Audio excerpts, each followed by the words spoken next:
महाराष्ट्र प्रांत की औद्योगिक राजधानी मुंबई से बोरीवली मुंबई मार्ग पर 40 किलोमीटर की दूरी पर, महावीर धाम सिरसार से 16 किलोमीटर की दूरी पर, Mumbai Ahmedabad main highway road touch पर स्थित है नयन रम्य सौंदर्य भरपूर हरियाली से आच्छादित 25 एकड़ विशाल भूमिखंड पर सर्वजन उपयोगी श्री नाकोड़ा भैरव दर्शन धाम महातीर्थ, जो पूरे देश में अद्भुत एवं अति भव्य है।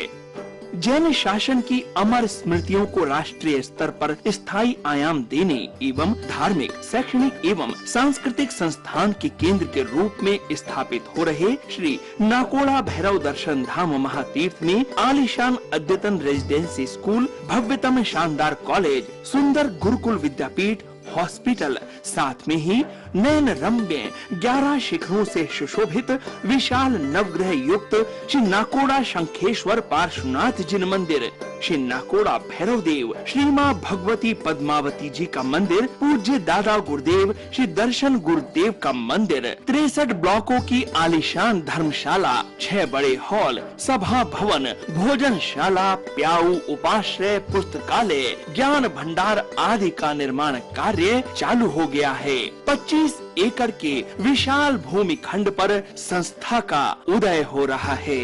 परमात्मा श्री नाकोड़ा शंखेश्वर पार्श्वनाथ दादा, परम पूज्य दादा गुरुदेव, कच्छाधिपति वचन सिद्ध महायोगी श्री दर्शन सागर सुरेश्वर जी महाराज साहब एवं परम इष्ट देव श्री नाकोड़ा भैरव देव भगवती श्री पद्मावती देवी के पावन आशीर्वाद सहाय से वर्षों का सपना साकार हो रहा है। इस भव्य श्री नाकोड़ा भैरव दर्शन धाम महातीर्थ के प्रेरणा स्रोत हैं परम पूज्य जन जन की आस्था के केंद्र, जाप ध्यान निष्ठ राष्ट्र संत आचार्य गुरुदेव श्री चंद्रानंद सागर सुरेश्वर जी महाराज, जिनकी पावन प्रेरणा एवं आशीर्वाद मार्गदर्शन से श्री नाकोड़ा भैरव दर्शन धाम महातीर्थ में जैन तीर्थ का भव्यतम निर्माण कार्य द्रुत गति से चल रहा है।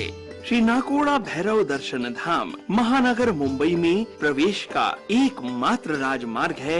नेशनल हाईवे नंबर 8 पर स्थित पुण्योदय से नाकोड़ा धाम में सभी संप्रदाय एवं समस्त समुदायों के पूज्य आचार्य आदि मुनिवर, साधु साध्वी जी, गुरु भगवंतों की वर्ष भर में लगभग 4500 से 5000 गुरु भक्तों की पधरामणी होती है। श्री नाकोड़ा भैरव दर्शन धाम में सभी गुरु भक्तों की सबहुमान वैयावच्च भक्ति का सुंदर लाभ लिया जाता है। प्रकृति के सुरम्य वातावरण में रमणीक भव्य पहाड़ियों के मध्य स्थित है श्री नाकोड़ा भैरव दर्शन धाम महातीर्थ। ये एक तीर्थ नहीं वरन एक आईना भी है, जहां हम अपनी संस्कृति, शिक्षा और विचार की असली तस्वीर देख सकते हैं। सभी भक्तगण इस तीर्थ की यात्रा करने कम से कम एक बार अवश्य पधारे। इसी भावना के साथ श्री नाकोड़ा भैरव दर्शन धाम महातीर्थ की ओर से जय जिनेंद्र। इस कार्यक्रम के पुण्यार्चक हैं स्वर्गीय मांगीलाल जी तथा स्वर्गीय सुकनबेन कोठारी, घाणेराव, राजस्थान, मुंबई। आज થી 150 વર્ષ પહેલા પૂરા જૈન સમાજમાં 45 से 45 આગમનો ઉદ્ધાર કરનાર એક જ વ્યક્તિ થઈ, આગમોદ્ધારક આચાર્ય આનંદ સાગર સુરેશ્વરજી મહારાજ।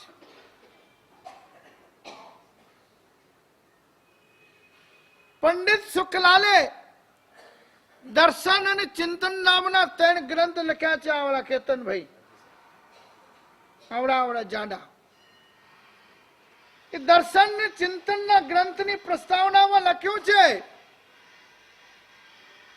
કે આ સાગરજીએ ઇન્ડિયા હિન્દુસ્તાનમાં જન્મ લીધો,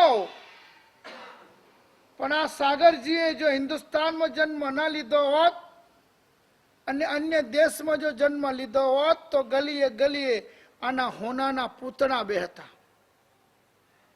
આ વાંચજો, જેને તમે નાસ્તિક કહો, જેના માટે આચાર્યો ટીકા અને ટિપ્પણીઓ લખે કે પંડિત શુક્લાલ એટલે નાસ્તિક આસ્તિક નતો, એવો વ્યક્તિ દર્શન અને ચિંતન નામના ગ્રંથની પ્રસ્તાવનામાં લખે કે જૈન સમાજના 2500 વર્ષના ઇતિહાસ પછી હરિભદ્રસુરી, કલિકા સર્વજ્ઞ હેમચંદ્રાચાર્ય મહારાજ, યશો વિજયજી મહારાજ, અને એના પછી સમસ્ત જૈન સમાજમાં કોઈ જ્ઞાની વ્યક્તિ જો થયું હોય તો આનંદ સાગર થયા.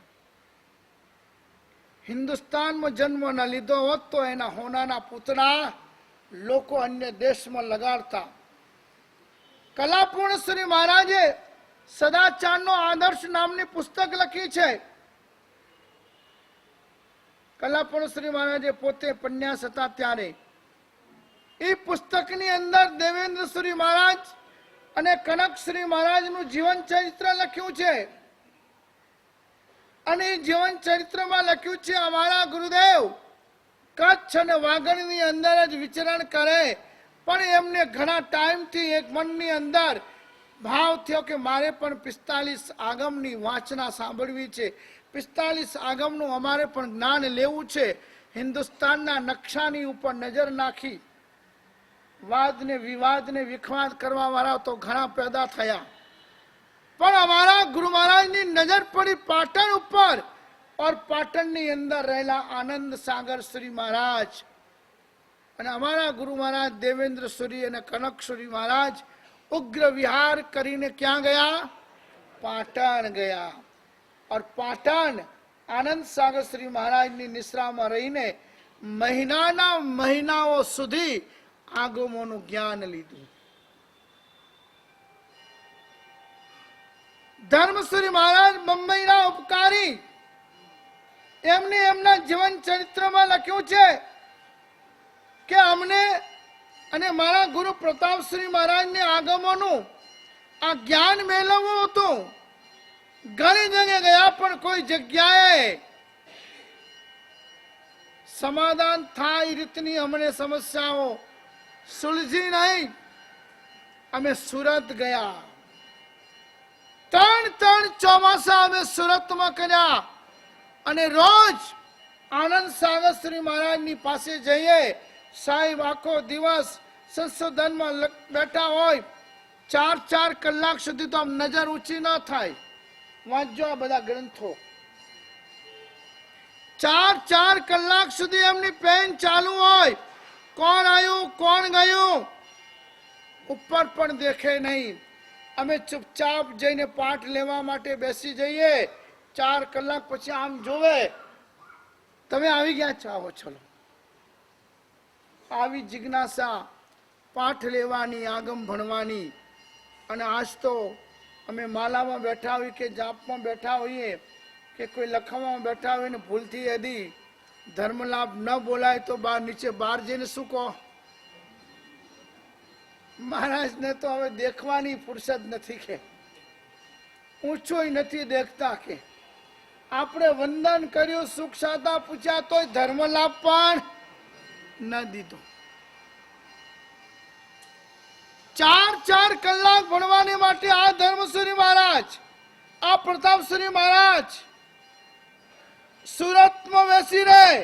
જ્યારે ઊંચું દેખે ત્યારે પાઠ આપે અને ખુશ થાય કે અમને પાઠ મળ્યો. એ રીતે 3 વર્ષ.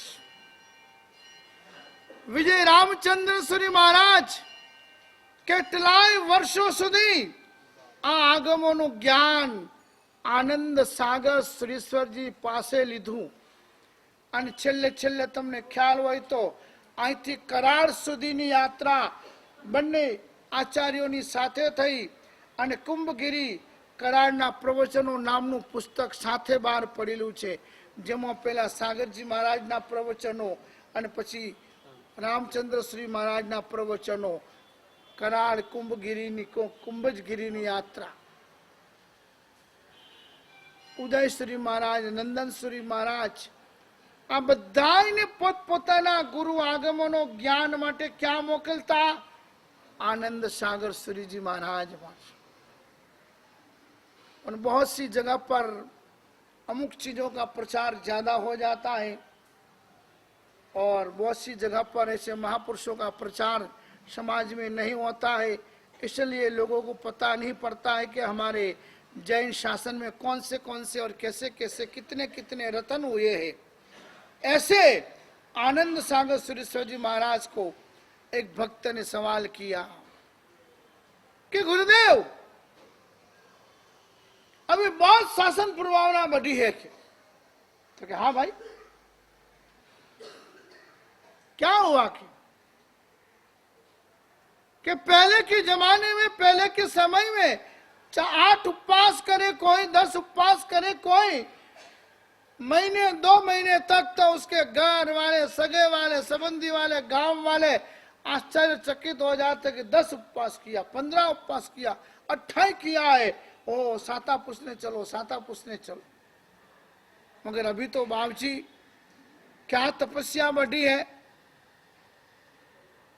300 वर्ष तप हो जाते, 500-700 सिद्धि तप हो जाते, 200-500 मासक क्षमण तप हो जाते। एक एक तपस्या इतनी जबरदस्त बढ़ी है, खूब धर्म प्रभावना बढ़ी है। तो क्या फिर सवाल किया, गुरुदेव अभी दान पुण्य भी बहुत बड़ा है, पहले समाज का कोई छोटा मोटा काम करना हो, करवाना हो, ट्रस्टियों को 10 बार मीटिंग करनी पड़े और 50,000 रुपया जमा करने के लिए सोचना पड़े कि पहला किसके घर जाए, वो अच्छा आंक लिखे और फिर ये टिप चंदा चालू करे, तो जिससे अपना 50,000 का बजट। आज तो बाबू जी इतना दान बढ़ा है कि 50 पेटी 50 लाख का तो कोई वैल्यू ही नहीं है। एक जाजम होती है, 10-20 खोखे जमा होते हैं। कितने? एक जाजम होती है अंजन सला का प्रतिष्ठा की। आप देखो छोटे छोटे गांव, अपने यहां तो सब सस्ते में मिल जाता है। 50 घर का गांव है सिणधरी, बाड़मेर जिले में। कितने घर है? सिर्फ 50। वहां पर मंदिर नहीं, मंदिर तो है ही पहले, मगर गुरु मंदिर बना है। 2 साल पहले मैं प्रतिष्ठा करने गया। सिर्फ गुरुदेव, दर्शन सागर सूरी जी और लक्ष्मी सूरी जी, वहां के उपकारी लक्ष्मी सूरी जी और वर्तमान के उपकारी दर्शन सागर सूरी जी, इनका पर्सनल गुरु मंदिर बनाया उन 50 घर के गांव वालों ने। और 2 साल पहले मैं प्रतिष्ठा करने गया, भगवान नहीं खाली गुरुदेव 22 करोड़ के चढ़ावे। कितने? 22 करोड़ के चढ़ावे, खाली 50 घर के गांव में। जिसमें वहां पर मैं यहाँ के बाद का चौमासा वहां किया था मैंने। उस चौमासा में 50 घर में 165 सिद्धि तप, 62 मासक क्षमण तप, उपध्यान तप, संकेश्वर का छरिपालित संघ, नाकोड़ा का छरिपालित संघ, इससे भी बड़ा समाज भवन का निर्माण, नया उपाश्रय का निर्माण, मंदिर का पूरा जीर्णोद्धार और एक ही पार्टी की तरफ से समस्त तपस्वियों को 1-1 तोले सोने की चेन। पहले से कोई डिक्लेरेशन नहीं था। जब पाने के 2 दिन बाकी था तब उस आदमी ने विनती किया कि मेरी ये भावना है। ऐसे ऐसे भी भावुक, ऐसे ऐसे भी भक्त, ऐसे ऐसे भी समर्पित, ऐसे ऐसे भी देवगुरु भक्त लोग है। क्यों? कि श्री वीरम भगवान महावीर का इतना आसन उपकारी शासन अपन को मिला और उस शासन के अंदर अपनी धर्म भावना की अभिवृद्धि, धर्म भावना के अंदर अपन को चढ़ाने वाले, जोड़ने वाले और अपन को प्रेरणा करने वाले ये चतुर्विध संघ बड़ा पुण्योदय होता है, तब अपन को मिलता है। साधु, साध्वी, श्रावक और श्राविका, और इन 4 अंगों की भक्ति करने का मौका मिले और शक्ति मिली हो और वो ये व्यक्ति यदि न लावा ले तो फिर जब आया तब भी नंगा और जावे तब भी नंगा। बीच में मूर्ख नाचे कूदे, न्याय सागर गुण गावे। आया तब भी कुछ लेके नहीं आया और जाएगा तो भी कुछ लेके जाने वाला नहीं है। बीच में जो कुछ कर लेता है, बीच में मतलब हाँ, युवानी से लेकर बुढ़ापा के पहले उस समय में जिस व्यक्ति ने अपने जीवन के अंदर कुछ कर लिया है, कुछ दे दिया है, कुछ सर्जन कर दिया है, उस व्यक्ति का ही इतिहास लिखा जाता है। यूं तो सभी मरण के राही हैं, सब मर जाते हैं। धन्य उन्हीं जनों को है जो नाम अमर कर जाते हैं। इसलिए प्रभु महावीर ने कहा है, दुर्लभ खलु मानुष्य भवे, दुर्लभ ऐसा मनुष्य भव मिला है तो अपन क्या करे? प्रणाम करे, झुके। झुकना बहुत बड़ी सुंदर क्रिया है, और विनय है, और विवेक है। घर के अंदर भी यदि आपको घर स्वर्ग बनाना है तो झुकने की क्रिया यदि चालू है, बेटा बाप को, बाप दादा को, दादा परदादा को, घर में जो भी जितने वडील रहे हुए हैं, एक दूसरे को रोज झुकेंगे ने तो कभी भी आपके घर में क्लेश नहीं होगा, एक दूसरे का इंसल्ट नहीं होगा, एक दूसरे के सामने कभी भी नफरत की चिंगारियां पैदा नहीं होगी। वो सास को और सास अपनी सास को, सास એટલે પીવાની सास नहीं हो, सासू ने,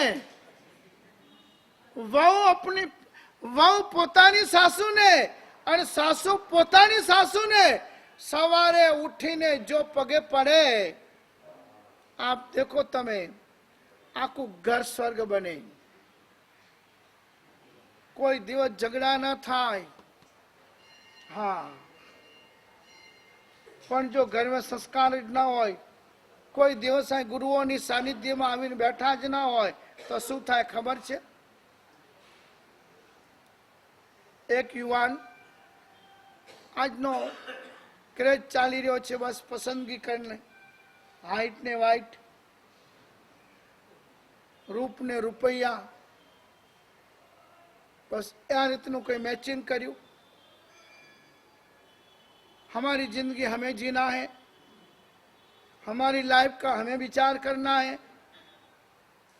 आजकल तो क्या मालूम दिमाग में क्या क्या कैंसर के रोग घुसे हुए हैं। कार्यक्रम के पुण्यार्चक हैं स्वर्गीय मांगीलाल जी तथा स्वर्गीय सुकनबेन कोठारी, घाणेराव, राजस्थान, मुंबई।